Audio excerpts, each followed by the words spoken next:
প্ৰথম কথাটো হ'ল নামৰূপ মহাবিদ্যালয়ৰ এখন ঐতিহাসিক মহাবিদ্যালয় হয় সোণালী জয়ন্তী বৰ্ষ পাৰ কৰি গৰকি যোৱা এখন মহাবিদ্যালয়। এখন মহাবিদ্যালয় অধ্যয়ন কৰি আজি বহু ব্যক্তিয়ে নামৰূপৰ সমাজ জীৱনৰ লগতে গোটেই সমগ্ৰ অসমখনত নেতৃত্ব প্ৰদান কৰি আছে। গতিকে এনেকুৱা এখন ঐতিহাসিক মহাবিদ্যালয়ত এনেকুৱা ঐতিহাসিক গুৰুত্ব থকা মহাবিদ্যালয়ক বন্ধ কৰি দিয়া বা অন্য মহাবিদ্যালয়ৰ লগত একত্ৰীকৰণ কৰি দিয়াৰ কথা যি সিদ্ধান্ত লৈছে আমি সেইটো কথা কেতিয়াও মানি লোৱা গ্ৰহণযোগ্য কথা নহয়। আৰু চৰকাৰে এটা বিষয় অতি গুৰুত্ব সহকাৰে বিশ্লেষণ কৰিব লাগে।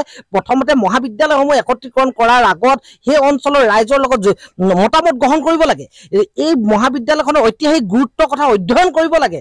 তাৰ লগে লগে এই অঞ্চলটোৰ বা দাঁতিকাষৰীয়া মহাবিদ্যালয়সমূহৰ মাজত থকা দূৰত্ব, অঞ্চলসমূহৰ মাজত থকা দূৰত্ব এইসমূহ বিশ্লেষণ কৰি যিকোনো যি সিদ্ধান্ত লয় এইবোৰ বিশ্লেষণৰ পাছত ল'ব লাগে। হঠাৎ ৰাজনৈতিক কাৰণত কিবা সিদ্ধান্ত ল'ব, কোনোবাই বা ল'বৰ কাৰণে সিদ্ধান্ত ল'ব আৰু ছাত্ৰ ছাত্ৰীৰ ভৱিষ্যতসমূহ অন্ধকাৰলৈ ঠেলি দিব, এইটো কেতিয়াও গ্ৰহণযোগ্য কথা নহয়। গতিকে আমি ছাত্ৰ ছাত্ৰী সংগঠন হিচাপে নামৰূপ মহাবিদ্যালয়কে ধৰি ডিব্ৰুগড় জিলাৰ যিমান মহাবিদ্যালয় আছে চৰকাৰৰ বন্ধৰ সিদ্ধান্ত বা একত্ৰীকৰণৰ সিদ্ধান্ত আমি ছাত্ৰ সন্থাই মানি নলওঁ, সেইটো কিন্তু স্পষ্ট কথা।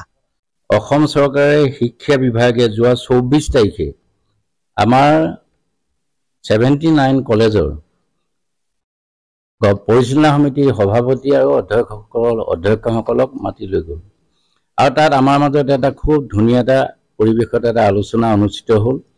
এই আলোচনাত চৰকাৰে স্পষ্টভাৱে কৈছে যে মহাবিদ্যালয় এখনত অতি কমেও 500 ছাত্ৰ ছাত্ৰী থাকিব লাগিব। আৰু 500 যদি ছাত্ৰ ছাত্ৰী নাথাকে এই মহাবিদ্যালয়বিলাক ভৱিষ্যতে অন্য মহাবিদ্যালয়ত সংলগ্ন কৰি দিয়া হ'ব। আৰু বৰ্তমান আমাৰ কলেজত যদি কোনো খালী পোষ্ট আছে সেইবিলাকতো কিন্তু ভৱিষ্যতে নিযুক্তি নিদিব। তেওঁলোকে গোটেইখিনি কোৱাৰ পিছত আমাৰ অধ্যক্ষসকলে ইণ্টাৰেকশ্যন হোৱাৰ পাছত আমাক এটা পৰামৰ্শ দিলে যে আপোনালোকে মহাবিদ্যালয়খনৰ নামভৰ্তি যাতে ছাত্ৰ ছাত্ৰী বৃদ্ধি কৰিব পাৰে তাৰ কাৰণে আপোনালোকে প্ৰচেষ্টা হাতত লওক, অন্যথা চৰকাৰৰ ওচৰত কোনো বিকল্প নাই। এনেকুৱাকৈও দেখুৱাইছে এখন মহাবিদ্যালয় এটা বিভাগত কেৱল 3জন ছাত্ৰ আৰু 4জন শিক্ষক। গোটেই বছৰ মাহটোত অসম চৰকাৰে আমাক বহুত কলেজৰ শিক্ষকসকলক বহুত পইচা দিবলগীয়া হয়। কৈছে আমি পইচা ডাঙৰ কথা নহয়, এই কলেজ এখনত ইমান কম ছাত্ৰ ছাত্ৰী কেলে হ'ব? গতিকে ইয়াৰ আমি সকলোৱে লগ লাগি ইয়াক কি কৰিব লাগিব, আমি ছাত্ৰৰ সংখ্যাটো আমি বৃদ্ধি কৰিব লাগিব। সেই ৰূপৰেখা অনুসৰি আমাক আলোচনা মৰ্মে আমাক জনালে যে আপোনালোকে অতি সোনকালে গৈ মহাবিদ্যালয়ৰ যিখিনি আমাৰ শিক্ষক শিক্ষয়িত্ৰী তেওঁলোকক এই সংকটৰ সন্দৰ্ভত তেওঁলোকক অৱগত কৰক আৰু তেওঁলোকেও চিন্তা কৰক আমি ভৱিষ্যতে আমাৰ ছাত্ৰ ছাত্ৰী আমি কেনেকৈ বৃদ্ধি কৰিব পাৰোঁ। সেইদৰে আমি নামৰূপ কলেজত যোৱাকালি শিক্ষকসকলৰ লগত আমাৰ আলোচনা হ'ল। আলোচনাৰ পিছত আমাৰ সিদ্ধান্ত হ'ল যে আমি আমাৰ শিক্ষকসকলে এই মহাবিদ্যালয়খনৰ ছাত্ৰ ছাত্ৰীক আকৰ্ষিত কৰিবৰ কাৰণে আমি কেনেকুৱা ধৰণৰ ব্যৱস্থা গ্ৰহণ কৰিব লাগে এই সম্পৰ্কত তেওঁলোকে এই সপ্তাহতে 2খন বৈঠক বহি ৰূপৰেখা তেওঁলোকে তৈয়াৰ কৰি আমাক কৰ্তৃপক্ষক আমাক জমা দিব। আৰু আমি সিদ্ধান্ত ল'লো গৱৰ্ণিং বডিৰ তৰফৰ পৰা যে অহা 11 মাৰ্চত এই অঞ্চলৰ আমাৰ শিক্ষাবিদসকলক আমাৰ ছাত্ৰ সমাজক, আমাৰ সাংবাদিক সমাজক, বুদ্ধিজীৱী সমাজক আৰু ছাত্ৰ ছাত্ৰী গাৰ্জেনসকলক তাৰমানে সমাজৰ সকলো স্তৰৰ নামৰূপৰ আমাৰ মানুহখিনিক আমন্ত্ৰণ কৰি আনি আমি এখন ইয়াত ৰাজহুৱা আমি মিটিং অনুষ্ঠিত কৰিব লাগিব। কাৰণ নামৰূপ কলেজখন সংকটত এতিয়া এই মুহূৰ্তত অপ্ৰিয় হ'লেও হয়তো আমি সংকটত আছোঁ। গতিকে সংকটৰ পৰা উদ্ধাৰৰ কাৰণে সংকট মোচনৰ কাৰণে উদ্ধাৰ হ'ব লাগিব। কাৰণ আপোনালোকে চাওক মই বাৰে বাৰে এই কলেজখনৰ প্ৰতিখন সভাত কওঁ যে ইয়াত আজি 50 চনৰ আগত এখিনি শিক্ষক এখিনি সমাজৰ সচেতন ব্যক্তিৰ প্ৰচেষ্টাত এই মহাবিদ্যালয় গঢ়ি তুলিছিলে। তেওঁলোক ইতিমধ্যে বহু আমাৰ মাজত নাই। গতিকে কিমান তেওঁলোকৰ অন্তৰে দুখ পাব যদি আমি থকাখিনিয়ে যদি কলেজৰ এই অৱস্থা হয়। গতিকে এই কথাবিলাক আমি সকীয়াই দিছোঁ, সবেই অনুভৱ কৰিছে, খুব আন্তৰিকতা লৈছে কলেজৰ গোটেই আমাৰ পৰিয়ালবৰ্গই। আমি অতি সোনকালে এই মিটিংখন পাতি আমি অসমৰ নামৰূপবাসী ৰাইজক আমি 50 বছৰৰ ভেঞ্চাৰ অৱস্থাত যি উদ্দেশ্যৰ আগত ৰাখি যিমান আন্তৰিকতাৰে ভেঞ্চাৰ কলেজখন প্ৰভিঞ্চিয়েলাইজ কৰালৈকে তেওঁলোকে কষ্ট ত্যাগ কৰিছিলে, সেই মনোভাৱী যাতে বৰ্তমান অধ্যক্ষ আমাৰ শিক্ষক সমাজ আৰু অন্যান্যসকলে আমি একেলগে যাতে কাম কৰিব পাৰোঁ, এই চিন্তা আমি চৰ্চা ইতিমধ্যে কৰিছোঁ আৰু অহা 11 মাৰ্চত এইখিনি আমাৰ হ'ব। এইটো বেয়া লাগিছে আমাৰ। মই সভাপতি হিচাপে দুখ পাইছোঁ, কাৰণ এটা কথা আমি চাব লাগিব। আমি কালি গোটেই ডাটা পৰ্যালোচনা কৰিছোঁ। আমাৰ ND লেভেলটো ঠিকেই আছে। প্ৰথম এডমিশ্যনটো ডিগ্ৰী আমাৰ যিটো হাই ছেকেণ্ডেৰী ইয়াত কাউণ্টত নাহে, অকল ডিগ্ৰীটো আহে। ডিগ্ৰীত এডমিশ্যনত আমাৰ প্ৰতি বছৰে কণ্টিনিউৱাছ ভাল।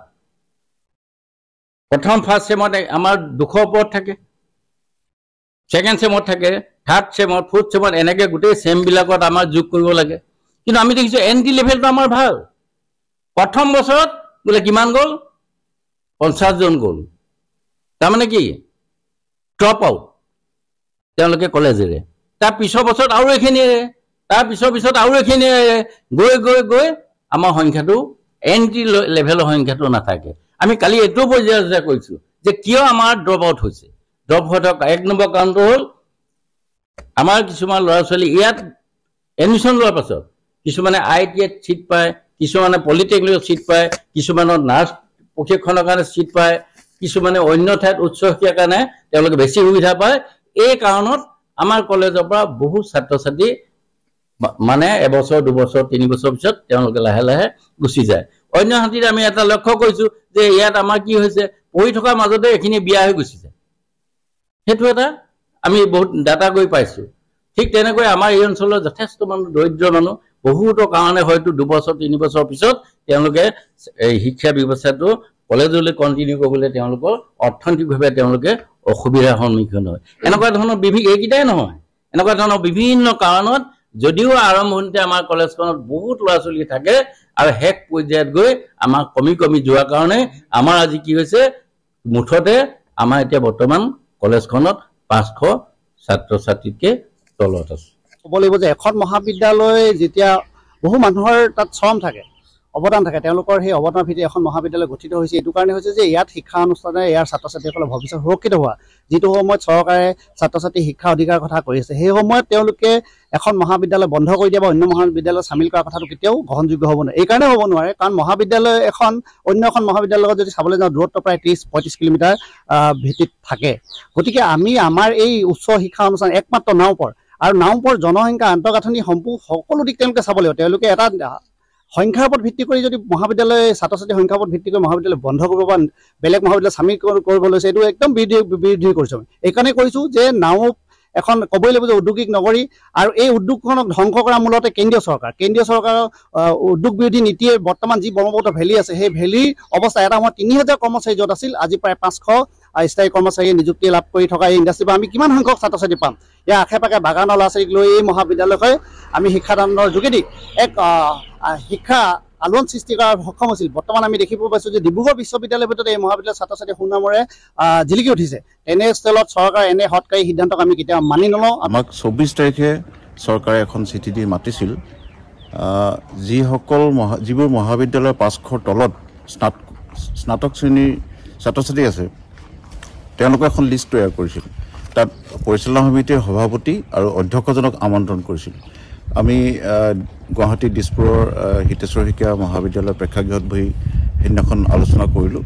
তাত উপস্থিত আছিল আমাৰ সচিব নাৰায়ণ কোঁৱৰ ডাঙৰীয়া আৰু শিক্ষা উপদেষ্টা ননীকোপাল মহন্ত ডাঙৰীয়া আৰু উচ্চ শিক্ষা সঞ্চালিকা পমী বৰুৱাদেৱ। এই 3গৰাকীৰ উপস্থিতিত এখন সভা হৈছিল আৰু তাত মূল কথাটো আছিল যে আপোনালোকৰ এনৰলমেণ্টটো সমৰ্থ পৰ্টেলত 500ৰ তলত আহিছে। তাত বহুতো যান্ত্ৰিক কিছুমান অসুবিধাৰ বাবে কিছুমান কলেজৰ আপডেট হোৱা নাছিল, আৰু সেইটো নোহোৱাৰ বাবে উদাহৰণস্বৰূপে মৰিয়নি কলেজৰ 800ৰ ওপৰ ছাত্ৰ ছাত্ৰী আছে, কিন্তু তেওঁলোকৰ 400হে আহিছে। ঠিক তেনেকৈ আমাৰ দেখাইছে 419। তাৰমানে টোটেল আমাৰ কলেজত ছাত্ৰ ছাত্ৰী আছে 789, আৰু স্নাতক শ্ৰেণীৰ এনৰলমেণ্টত সমৰ্থত দেখুৱাইছে 419। আৰু দুৰ্ভাগ্যৰ কথা যে আজি আমাৰ মহাবিদ্যালয়খনো এই ক্ৰাইটেৰিয়াটোৰ সন্দৰ্ভত এই 70খন মহাবিদ্যালয়ৰ লগত একেলগ হৈ গ'ল। এতিয়া তাত কোৱা কথা মতে যে আমাক কৈছে যে আপোনালোকে যত্ন কৰক, অহাবাৰ এডমিশ্যনত যাতে বাঢ়ে, যাতে আমি চমৰ পৰ্টেলত গ্ৰছ এনৰলমেণ্ট ৰেচিঅ' যিটো আমাৰ অসমৰ 17 হৈ আছে প্ৰায়, আৰু সদৌ গোটেই ভাৰতবৰ্ষৰ এইটো 24, গতিকে 24তকৈ আমাৰ যথেষ্ট তলত আছে। গতিকে এইটো বঢ়াবৰ কাৰণে চমৰ পৰ্টেলত যাতে আমি নামটো বৃদ্ধি কৰিব পাৰোঁ, আপোনালোকে অহাবাৰকৈ চেষ্টা কৰক। তাৰ বাবে আপোনালোকে যি কৰিব লাগে কৰক, সেইবুলি আমাক খুব ধুনীয়াকৈ ছাজেশ্যন দিলে, আৰু সেইমতে আমি ঘূৰি আহিলোঁ। কিন্তু পিছদিনাখন বিভিন্ন বাতৰিত আমি দেখিলোঁ যে তলা ওলমিব বা এনেধৰণৰ অপ্ৰাসংগিক কিছুমান কথা আমি দেখিলোঁ। সেইখিনিয়ে আমাক এতিয়া কি কৰিছে, বৰ দুখিত কৰিছে, জঠিত হৈছোঁ। স্থানীয় ৰাইজেও এই ক্ষেত্ৰত বহুত আক্ষেপ কৰিছে আৰু দুখ কৰি প্ৰকাশ